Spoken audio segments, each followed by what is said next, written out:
Hey everyone, it's Evocative Scents here. The temperatures are getting really toasty, and in this hot weather, I will be revisiting a very popular fragrance, and we will see whether getting one in 2026 is worth or not. Yes, I am talking about the Versace Dylan Blue. Now, it has been almost a decade since this fragrance has been released, yet you will find this cologne being discussed even today. That alone speaks for its success. However, in 2026, there are numerous fragrances that you can consider as alternative, since the Dylan Blue is not all perfect, and we will talk about all of these. So let's begin.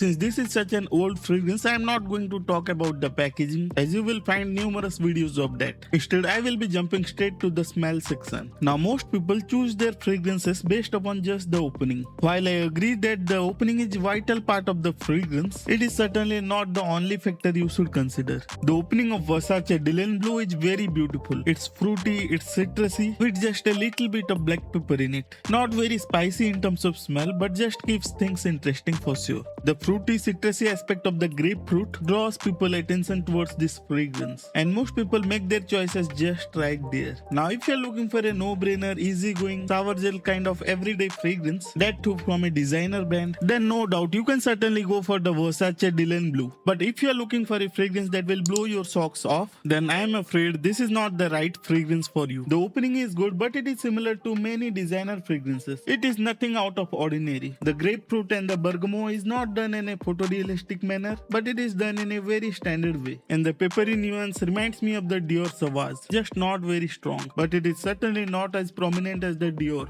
The violets does lend it some aquatic watery feel, and this cologne is certainly going to give you that sour gel kind of vibe, fresh, clean and blue. Despite what I have said about the opening, the starting is actually pretty likable, and in the dry down you are going to get lot of ambroxan, and it's actually not very different from a lot of blue fragrances out there. The main issue which I find in this perfume is a lack of proper base. I mean, there is little bit of muskiness, slight bit of tonka beans, but it is certainly lacking a strong base. And it also doesn't help that it comes in EDT concentration. While it was a general practice that many fragrances were released in EDT concentration, but in 2026, in the age of extracts and parfums, it certainly feels a bit lacking. If you will take a look at some of the other blue fragrances that were released from other designer brands at roughly the same time, you will notice that they have been updated. Consider the Dior Sauvage, it comes in EDT, EDP and Parfum, or even the Bleu de Chanel. Again, it has got the same treatment. That one also comes in EDT, EDP and Parfum as well.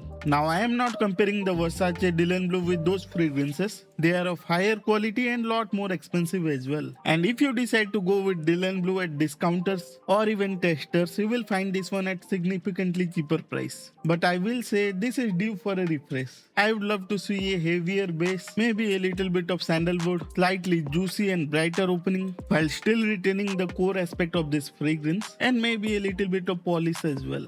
But despite all of the shortcomings I have discussed just now, it is still a good fragrance if you get it at the right price. And not everybody is looking for a groundbreaking fragrance anyway. An everyday perfectly dumb-rich fragrance, you can make it your signature scent for the office or even casual events. The thing is, this is a very versatile perfume, as expected from a blue fragrance. Smell-wise, it slightly leans towards the masculine side. That's due to the light incensey smell, a touch of pepperiness and slight bit of woodiness. But ladies, if you want to rock it, you can certainly rock it. After all, it all depends on your choice. Now, coming to the performance aspect of this perfume, it performs just like an EDT. Expect about 45 minutes to an hour of projection, and the longevity on clothes is around 5 hours. Just keep in mind that the temperature here right now is 40 degrees Celsius. So if you are staying anything cooler than this, you can expect a bit more performance. As you can see, there are reasons to consider this fragrance and also some valid points to reconsider your purchasing decisions. If you are okay with Middle Eastern fragrances, you can consider the new Frostbite from Aromatics, or the new Armaf Club de Nuit Iconic Extrait, or even the Rehan Nocturno.